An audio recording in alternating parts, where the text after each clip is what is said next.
Stories, Fables, Ghostly Tales.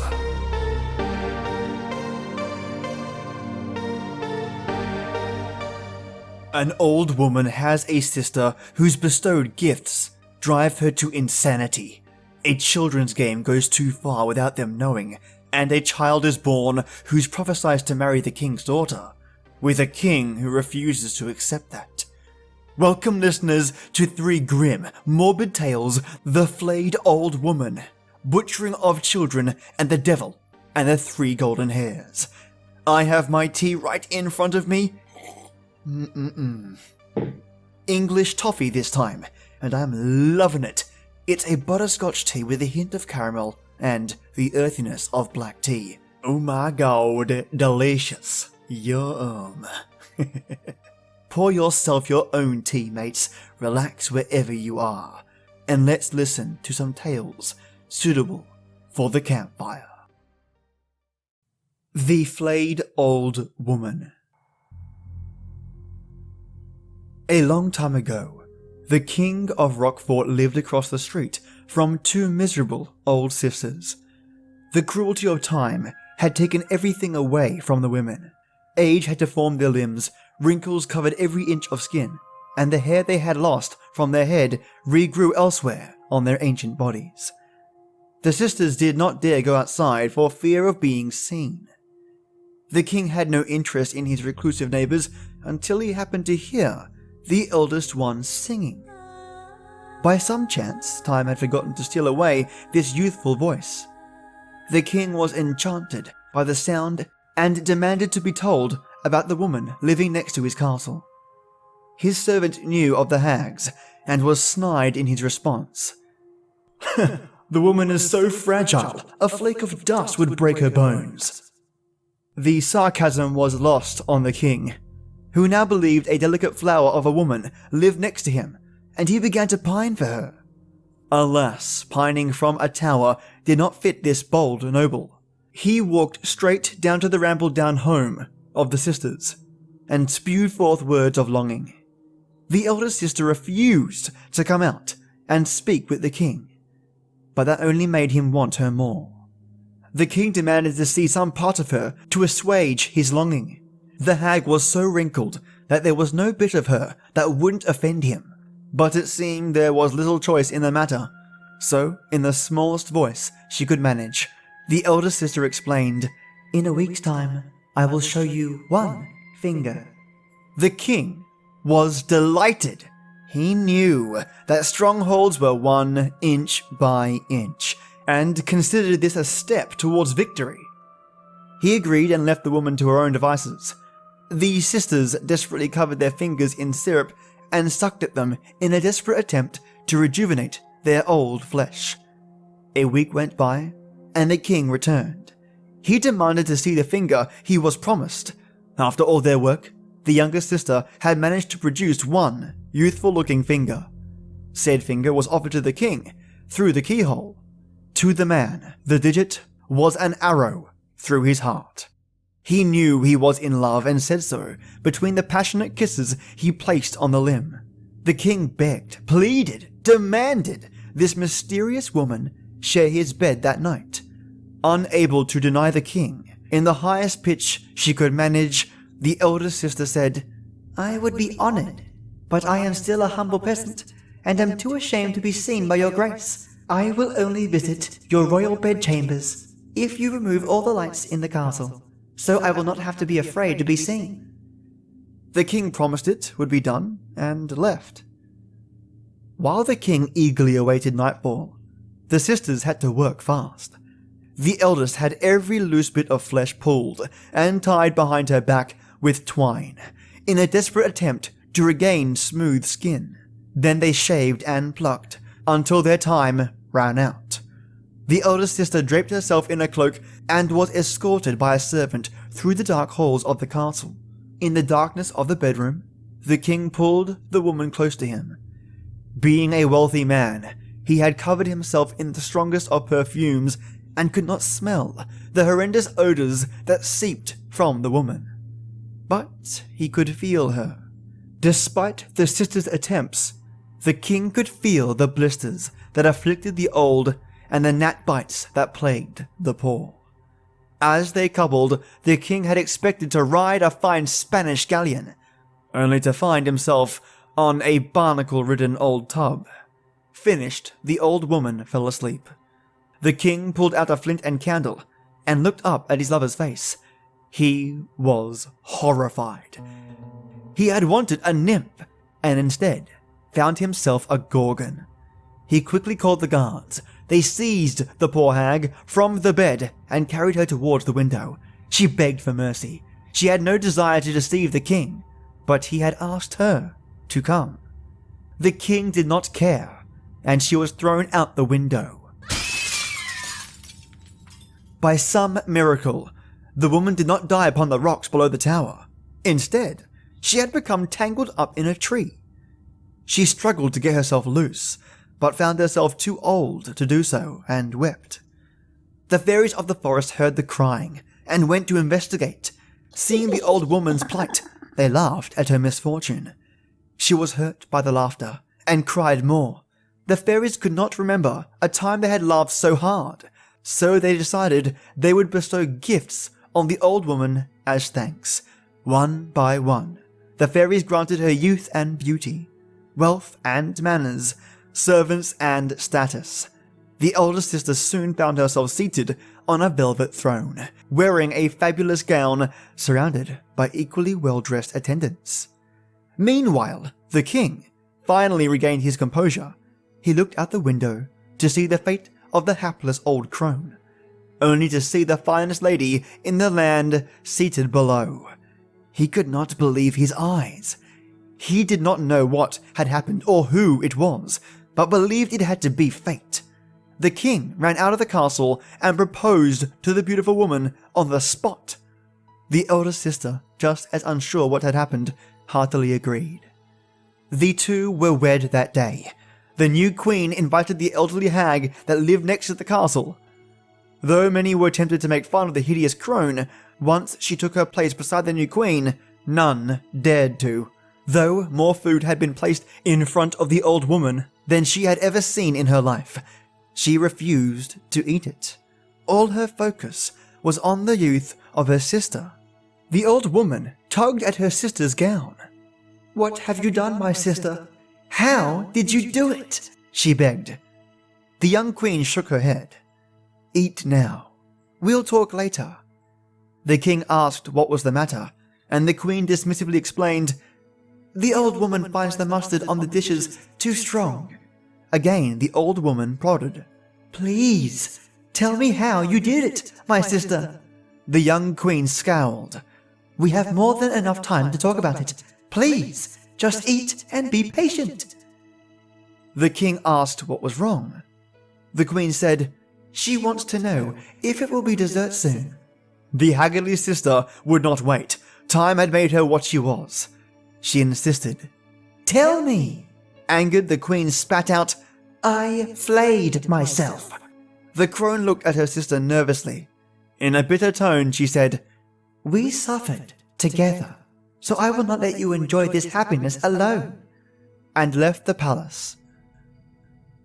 The old woman came to the barber surgeon and offered all the money the two had saved up. "Flay me," she demanded. As much money as she had offered, the barber could not easily take up such a task. He tried to talk her out of it, but the old woman was determined, and the barber eventually relented. So, the woman was chained up, and sat patiently for the barber. With his razor, he began to skin her backside. With each tug and pull of the skin, the woman remained quiet, repeating, "You must suffer for beauty. You must suffer for beauty." She kept up her mantra as the blood pooled around her, and the light faded from her eyes.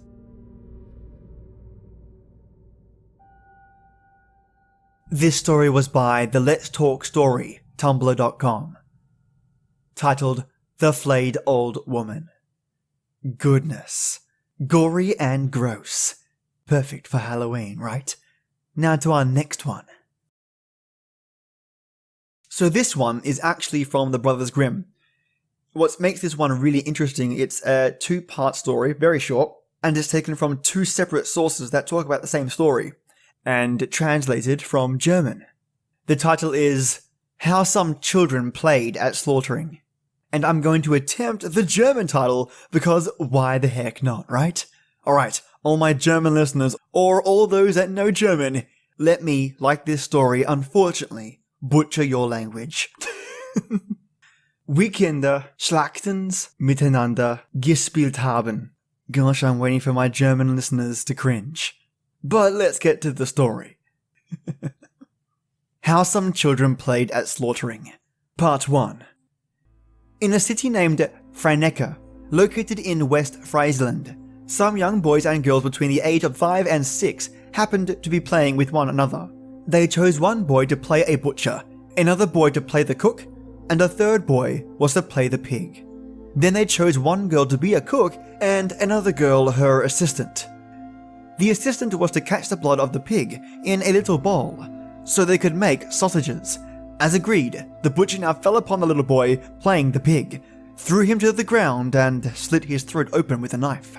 While the assistant cook caught the blood in her little bowl, a councilman was walking nearby and saw this wretched act. He immediately took the butcher with him and led him into the house of the mayor, who instantly summoned the entire council. They deliberated about this incident and did not know what they should do to the boy, for they realized it had all been part of a children's game. One of the councilmen, an old wise man, advised the chief judge to take a beautiful red apple in one hand and a Rhenish gulden in the other. Then he was to call the boy and stretch out his hands to him. If the boy took the apple, he was able to be set free. If he took the gulden, he was to be killed. The judge took the wise man's advice, and the boy grabbed the apple with a laugh. Thus, he was set free without any punishment. That's part 1 of the story. Now, the reason why they chose an apple and basically currency is that if the child picked the gold, it would then be inferred that the child would know what value is and had a grasp of basic concepts of what value is, so human life being one of those. The fact that he took the apple was alluding to his innocence and naivety, which is why they let him go free.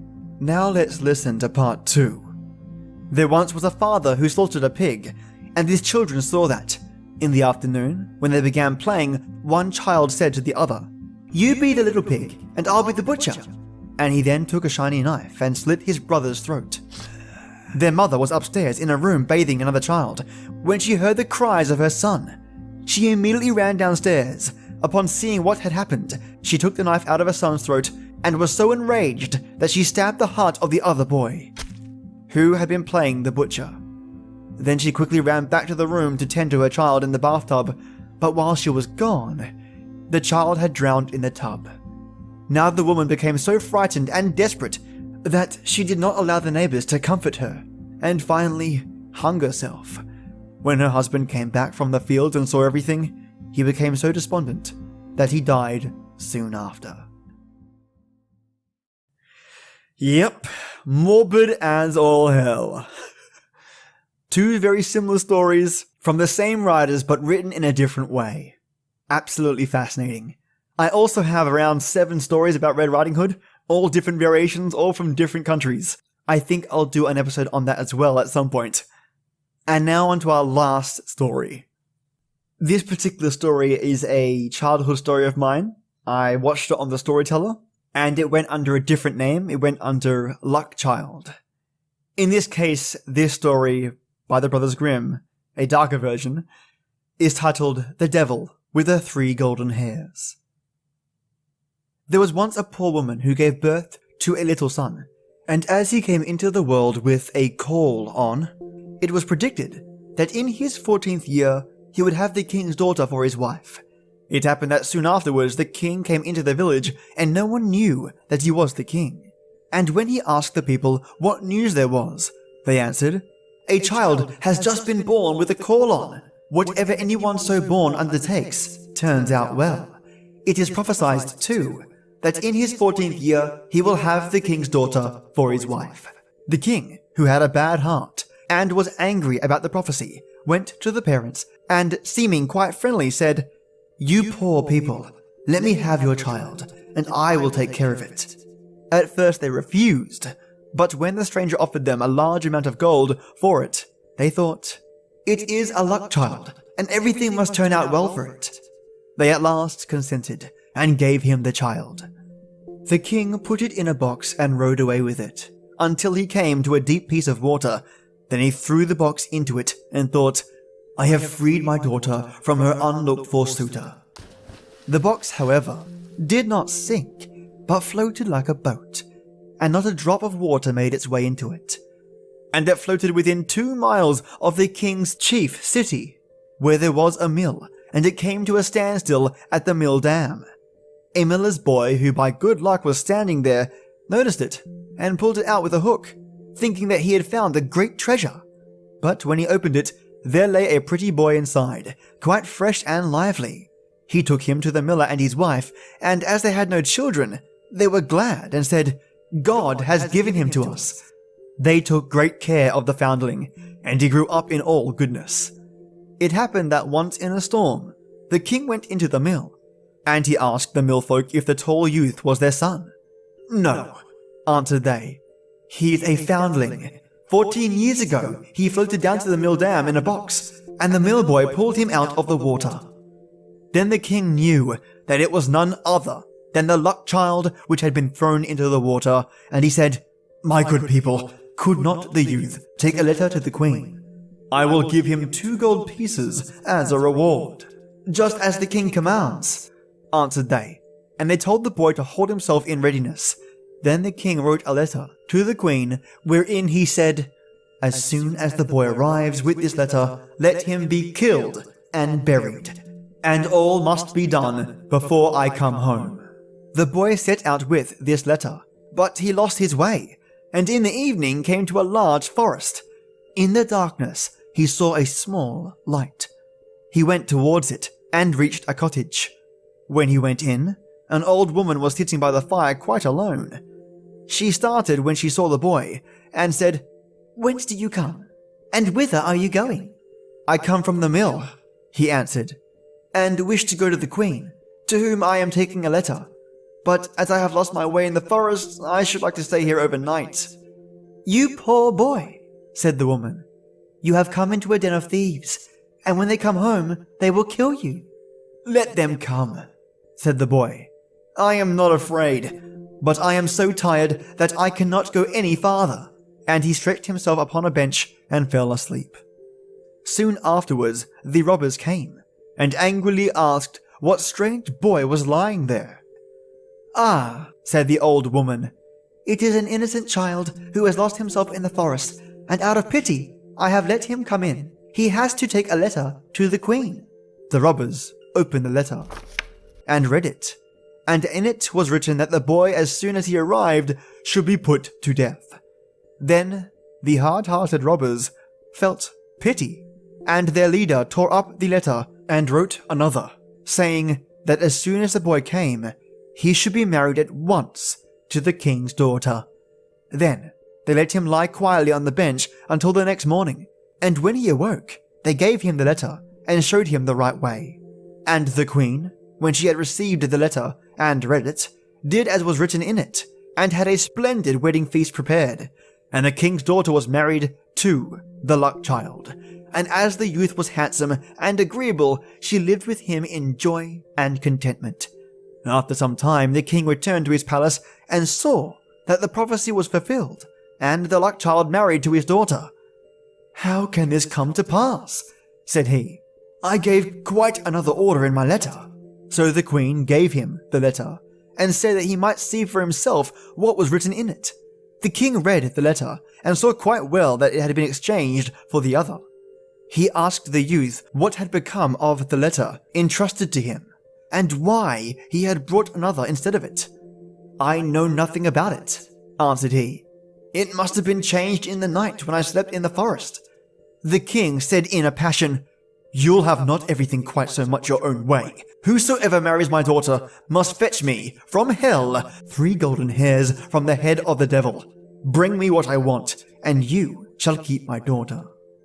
In this way the king hoped to be rid of him forever. But the luck child answered, I will fetch the golden hairs. I am not afraid of the devil." Thereupon he took leave of them and began his journey. The road led him to a large town, where the watchman by the gates asked him what his trade was, and what he knew. "I know everything," answered the luck child. "Then you can do us a favor," said the watchman. "Will you tell us why our market fountain, which once flowed with wine, has become dry, and no longer gives even water?" "That you shall know," answered he. "Only wait until I come back." Then he went farther, and came to another town, and there also the gatekeeper asked him what was his trade, and what he knew. "I know everything," answered he. "Then you can do us a favor, and tell us why a tree in our town, which once bore golden apples, now does not even put forth leaves." "You shall know that," answered he. "Only wait until I come back." Then he went on and came to a wide river, over which he must go. The ferryman asked him what his trade was, and what he knew.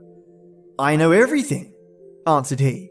"Then you can do me a favor," said the ferryman, "and tell me why I must always be rowing backwards and forwards, and am never set free." "You shall know that," answered he. "Only wait until I come back." When he had crossed the water, he found the entrance to hell. It was black and sooty within, and the devil was not at home, but his grandmother was sitting in a large armchair.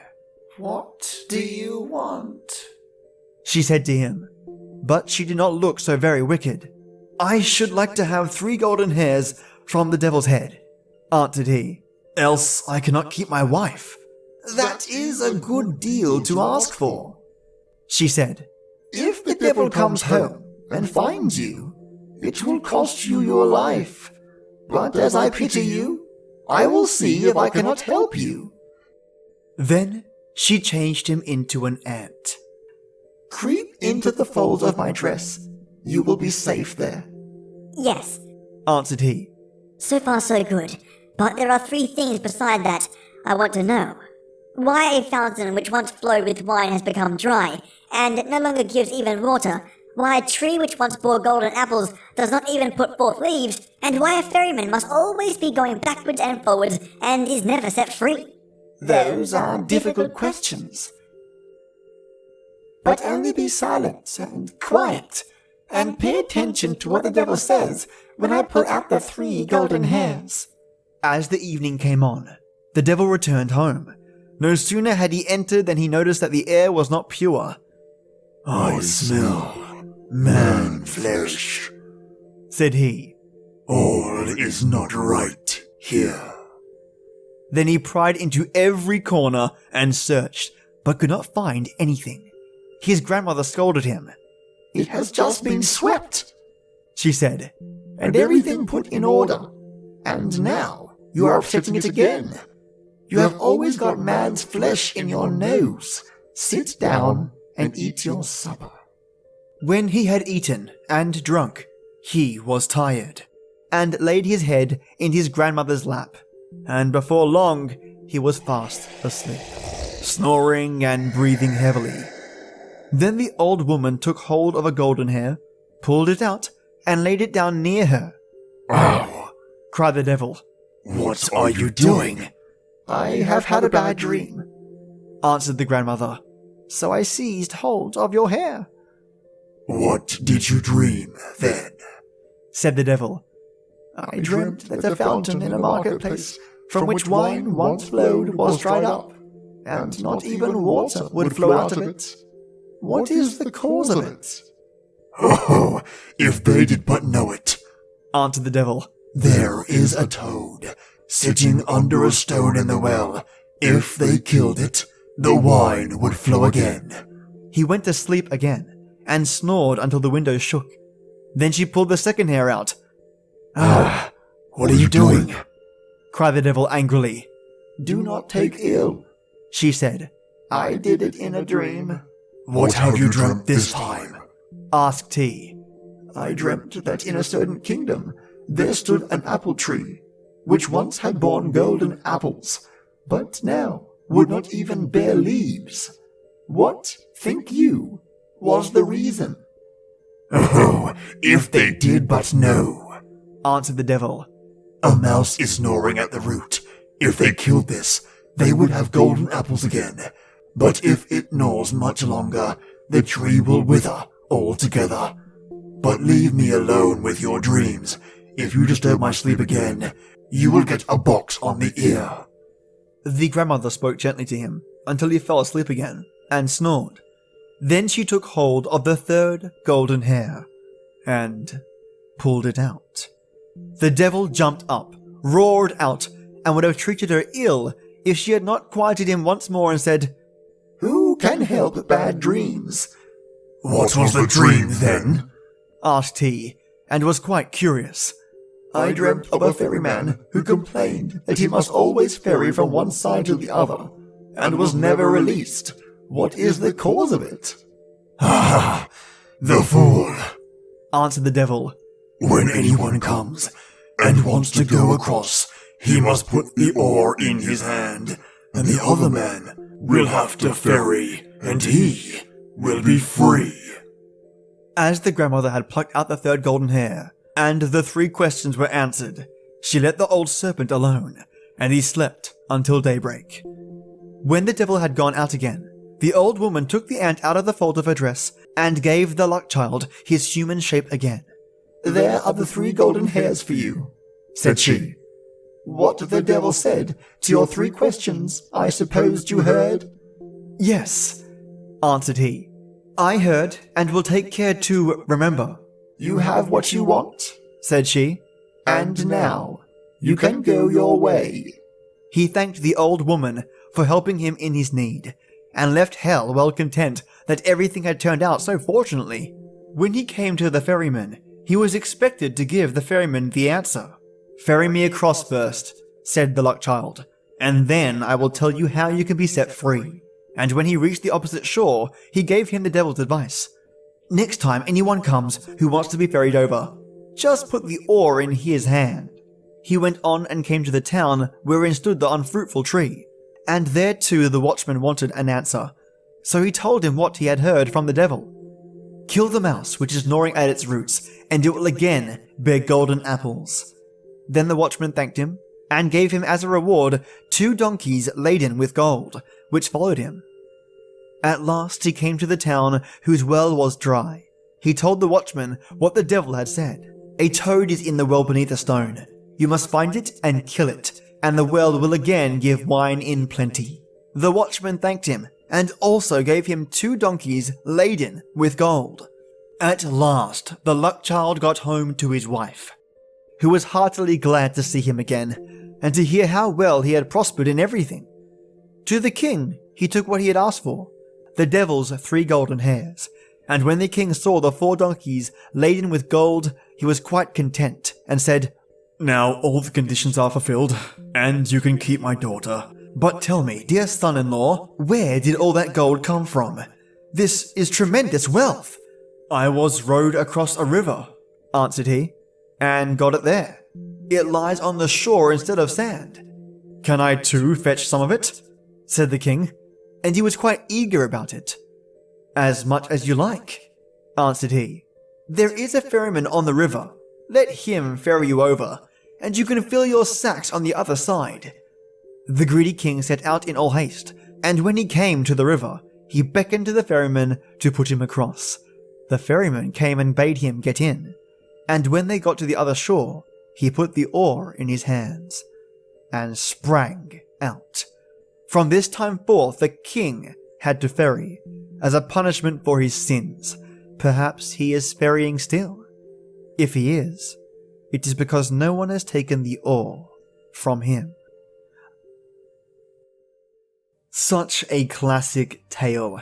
You can really see the escalation of the king's attempts to kill this poor kid, and then in the end, the luck child starts to wisen up and effectively kills the king, condemning him for eternity of torture and travel. I mean, the latter isn't that bad, the traveling back and forth, but if that's all you're doing for the rest of your life, yeah, that's torture. A hell in itself. So really, who are the good guys in this story? The luck child who tortures the king forever, or the king who tries to kill the luck child? both are terrible. Which is just the way I like my stories. So I hope you enjoyed today's episode. There's going to be more unique tales like this, more morbid, far darker as we go along, and stick with me Wednesday for a Halloween October 31st special that I'm working on right now and tomorrow and delivering on Wednesday. Yep, I'm pulling out all the stops. I think this time it's going to be a research topic, all about Halloween, and if I can, some stories behind it. We'll see what I can find. And by all means, my Wiccan friends and my pagan listeners, correct me if I get anything wrong. Because, that way everyone learns. So for my listeners in the US, have a great Monday morning. And for my listeners down under, have a creepy-licious evening. And as always, till next time.